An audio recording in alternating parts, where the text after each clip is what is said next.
Kunci polisi ungkap Bohir dan Ketua Panitia Pembagi Masker. Penulis, Manuel. Petamburan memang menjadi markas dari Rizik dan FPI yang dikenal sebagai taker milik sekelompok orang-orang yang berkepentingan. Mereka disebut dengan Bohir. Untuk para pembaca yang tidak tahu Bohir, mereka adalah pendana. Rizik tidak sendirian. Yang bilang Rizik sendirian, tentu tidak bisa memahami situasi politik. Rizik ini adalah orang yang diminta dan dipulangkan untuk tujuan tertentu. Kalau bicara radikalisme, kita harus pandang ini erat dengan pendidikan yang kurang alias lack of knowledge, juga dengan kesejahteraan yang rendah alias low of welfare. Kedua hal ini menjadi dasar bagaimana radikalisme ini bisa bertumbuh subur di tanah air Indonesia. Pendidikan dan kesejahteraan menjadi dua kunci yang paling penting dalam menghidupi bangsa ini. Negara bisa disebut berkembang karena pendidikan maju dan kesejahteraan ditingkatkan. Inilah yang dikerjakan Jokowi. Secara kasat mata, apa yang dikerjakan Jokowi adalah pembangunan yang baik, positif, seharusnya didukung, tidak bisa dilawan. Tapi secara alam kadrun, upaya Jokowi ini adalah ancaman bagi mereka yang selama ini menikmati dan memperkosa Ibu Pertiwi lewat memelihara kebodohan dan kemiskinan. Rizik bukan pulang sendiri. Sekitar 1 tahun sebelum Rizik pulang, beredar kabar bahwa dia tidak bisa kembali karena harus bayar overstay senilai 550 juta rupiah kepada Arab, belum lagi menyelesaikan kasus hukum yang menjeratnya di Arab Saudi. Dia yang seharusnya pulang, batal. Dia didiamkan di sana, diberikan penghidupan ala kadarnya. Akan tetapi, siapa yang bisa tahan? Sebelum pandemi datang, dia sudah isolasi bersama keluarganya. Anak-anak perempuannya harus nikah. Kebutuhan untuk berkelamin dan berketurunan tentu ada. Jadi jawaban Bohir di belakang kepulangan Rizik menjadi sebuah keniscayaan dan pasti menjadi sebuah hal yang paling logis. Kalau enggak, dari mana uang yang bisa ia keluarkan untuk membiayai overstay dan menyelesaikan kasus hukum di Arab? Lagi pula, kasus hukum yang ada di Indonesia tidak akan selesai. Maka dia meminta jaminan, kalau pulang pasti aman. Meminta jaminan ke siapa? Pasti ada penjaminnya. Bohong kalau tidak ada penjaminnya. Sulit melihat bahwa Rizik ini datang one man show. Selama dia di Arab, siapa yang menjaga Petamburan?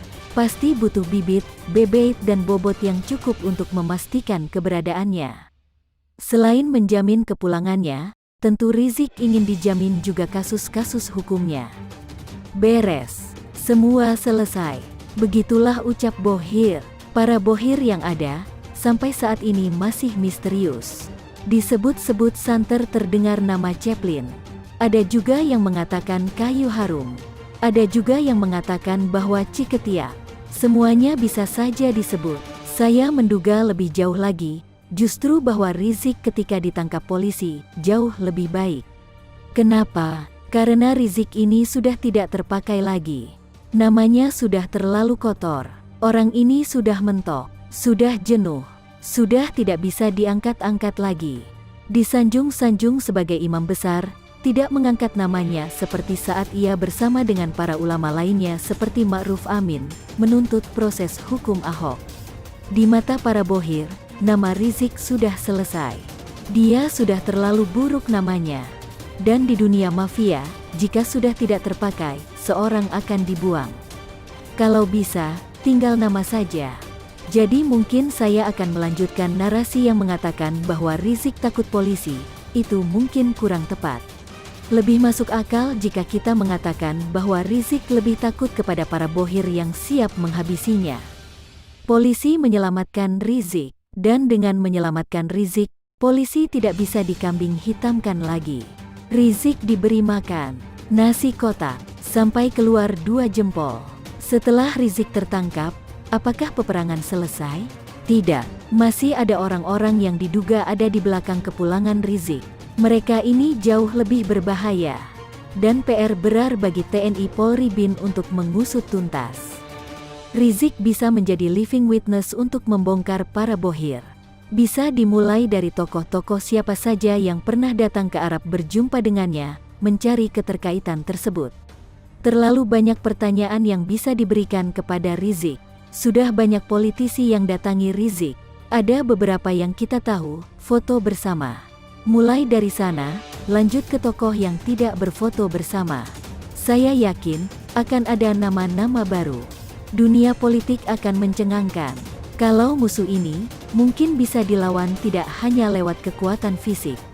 Namun kekuatan gaib diperlukan. Mereka terlalu kuat untuk diserang lewat fisik. Harus ada kekuatan doa dan mungkin puasa. Ayo gaspol. Tidak berlebihan jika kita mengatakan bahwa Rizik bisa menjadi pintu untuk membongkar seluruh muslihat jahat dari para politisi busuk yang ingin merusak Indonesia. Mungkin polisi bisa mulai memeriksa dari pemberi izin kerumunan tersebut. Kesempatan dialog dibalas Rizik dengan nyolot, pemerintah tutup pintu saja untuk Rizik melalui Mahfud MD selaku Menteri Koordinator Bidang Politik, Hukum, dan Keamanan. Saya baru tahu bahwa pemerintah sebenarnya sudah memberi kesempatan kepada Rizik untuk bermediasi, melakukan dialog, guna mencari win-win solution demi kepentingan bangsa dan negara. Kenapa kok tidak saya sebut demi kepentingan Rizik atau Ormas FPI? Karena kalau tujuannya demi kepentingan kelompok ini, yang sukses membuat enek banyak orang di negeri ini, mendingan sama sekali tidak usah dibuat dialog atau upaya mediasi dalam bentuk apapun. Itu artinya, kalau Rizik mampu bersikap sebagaimana warga negara yang baik, juga setiap anggota dan simpatisannya mampu bersikap wajar, tidak neko-neko, dan tidak melakukan perbuatan yang dapat ditindak secara hukum pidana, maka mereka tidak akan mengalami masalah apa-apa. Jika mereka bersikap baik, kooperatif, dan bersedia mengikuti apa yang sudah ditentukan oleh aturan perundang-undangan berlaku, tidak menantang TNI atau tidak berupaya melukai anggota kepolisian, mungkin nyawa dari 6 anggota FPI tidak perlu melayang sia-sia, demi membela kepentingan junjungan mereka, meskipun kalau sudah urusan keyakinan, mungkin tindakan 6 orang itu tak bisa sepenuhnya disalahkan.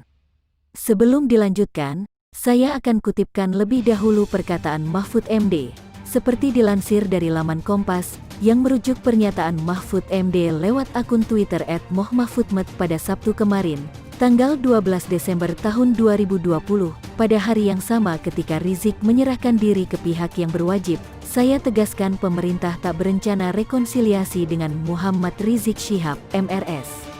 Saya ngajak diatur silaturahmi di tempat netral, untuk berdialog dengan MRS untuk menjaga negara dan umat bersama-sama demi kebaikan rakyat dan umat.